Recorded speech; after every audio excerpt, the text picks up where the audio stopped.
Congress is heading home for the holidays without a health care deal in place, leaving millions of Americans facing higher premiums and more uncertainty heading into the new year. Here to discuss this and so much more is our Washington insider, Armstrong Williams. Now, Armstrong, you know, Congress has essentially planted the ball on this over this fight over health care into January.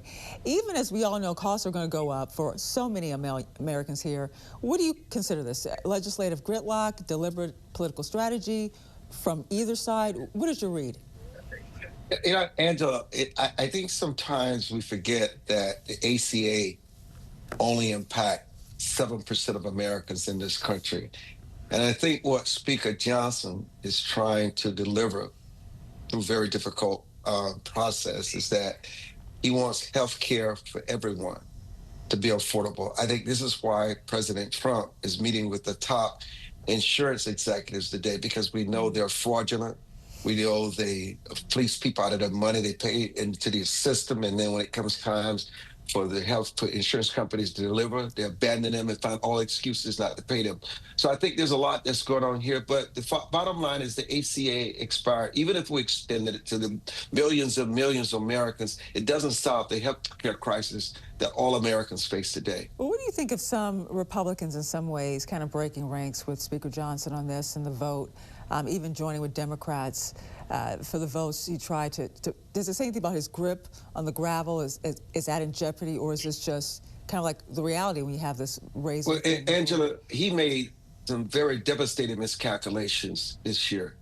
Congress recessing for 2 months, giving Democrats the edge on dominating the agenda and setting the narrative for health care and all these other issues, not fighting for legislative issues to make sure that the things that they're fighting for gets the attention and gets passed, rallying the troops. And so Speaker Johnson's issues has more to do with leadership, and sometimes they perceive him as not being strong enough and not being respectful enough to coalesce people together. So what is happening now is because there's chinks in his armor. People are abandoning him, and they're doing it publicly. They're not trying to do it in privacy anymore. He has a leadership crisis. You know, the one thing that was big over the weekend, Turning Point USA held their annual America Fest conference this weekend in Phoenix. The first since, of course, the assassination of founder Charlie Kirk. His widow, Erica Kirk, has taken up the leadership, as we all know, since her husband's death, and has been in the news this week following a meeting between her and host Candace Owens, which has become a whole big thing here. What do you think in terms of the meeting, what came out of it, and this whole situation with these theories regarding her husband's death? You know, I think Mrs. Kirk is trying to find her voice. She did not ask for this. She was thrust into this position.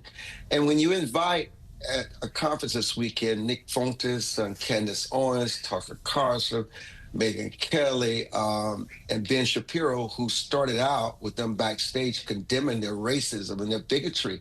That's not the direction you want for Turning Point USA or for conservatives in this country. So there's a battle for the soul of Turning Point USA.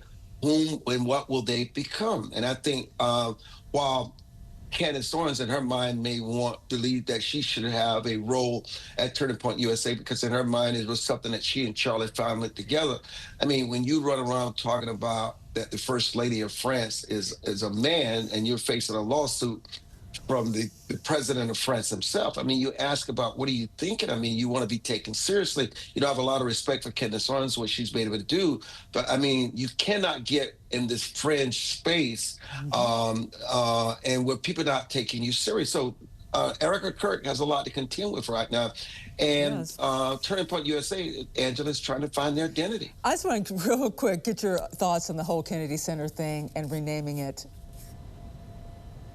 Outrageous. You know, all the good that the president does. I mean, he seems he won a Nobel Peace Prize. I don't know why the president feels he's so insecure. And no matter what he does fulfills him, he becomes even more emptier. I think the president in his own way has his own spiritual crisis. He needs to find something that gives more deeper meaning to his life. To me, he's one of the most successful people on the planet. Because God has blessed him, but it's just not enough. His soul remains restless. Thank you so much. Washington insider Armstrong Williams, Merry Christmas to you. Same to you. Thank you.